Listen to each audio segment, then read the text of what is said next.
Today's topic is the art of writing coursework instructions. My main reference is from 4 Tips for Better Online Assignment Instructions, written by Cengage for today's learner. As someone who was not raised in Uganda, I find myself often confused.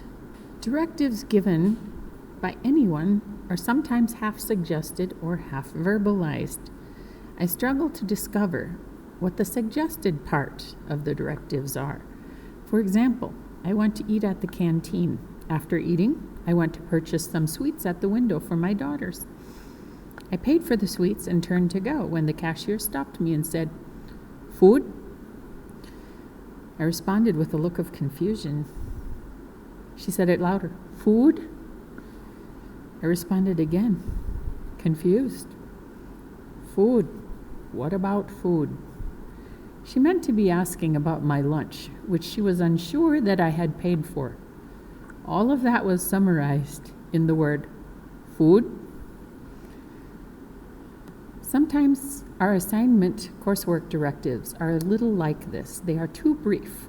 For someone who is not familiar with the university or our particular customs, they remain very lost, grasping at trying to understand the requirements. In online courses, we need to remember the contexts of our students. We need to remember to be inclusive, sensitive to time zone differences. We make the content as accessible as possible for everyone when we do an online course. For online assignment instructions, directives should be clear, concise, and attainable.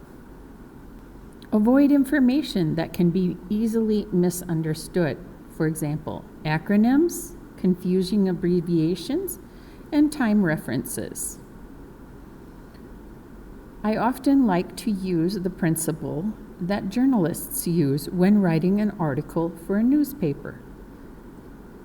When you write, you should understand who, what, when, where, why, and how. If you leave any of those questions out, one could get confused about some key information that is necessary for the article. In Cengage's article, online assignment instructions should include a bulleted list of minimum requirements. Itemize each requirement the following way, perhaps. 500-word minimum. Indicate the marks possible. Cite at least 2 sources. Specify the citation style you are requiring. MLA, APA, Chicago, and etc. The due date, you should include the time, indicate AM or PM, and indicate the time zone. For us, it would be EAT, East African Time, or Nairobi time. You should also tell students where the submission location is. Either it's the Moodle submission link, Turnitin link, the portfolio link. For exams or quizzes, the requirements are slightly different. You should tell the student how many multiple choice questions they are having, whether it's multiple choice, true, false, or short answer. You should tell them how many marks the exam or the quiz is. You should let them know whether they have a 60-minute time limit or a 20-minute time limit to complete the exam. You should indicate whether it is a closed note, closed book exam, or otherwise. Let them know how it will be proctored. You should indicate when the exam opens and when it closes. An example would be if it would open on September 29 at 8 a.m. EAT, or it closes on September 30th at 23:59 p.m. EAT. Do you notice what I did with the time on the ladder? So that the midnight does not get confused with noon, I set the exam at 23:59 p.m. Since so many get confused about whether noon is the p.m. or midnight is the p.m. time. Other items you should remember is to not overwhelm the students with don'ts and with some positivity.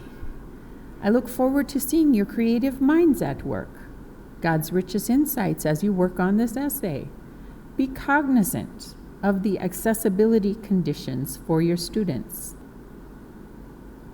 For writing discussion forum directives, there are other requirements that make a discussion forum go smoothly and allows students to interact with each other in the appropriate ways.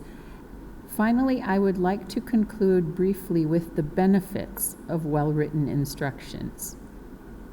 Some of the benefits of well-written directions are that students are able to read and understand and begin their work at once. They're not asking classmates many questions. They are not filling your inbox in clarifying questions. But ultimately, the goal is to give you the very submissions that you are wanting to see. They get the instructions and they do the coursework well.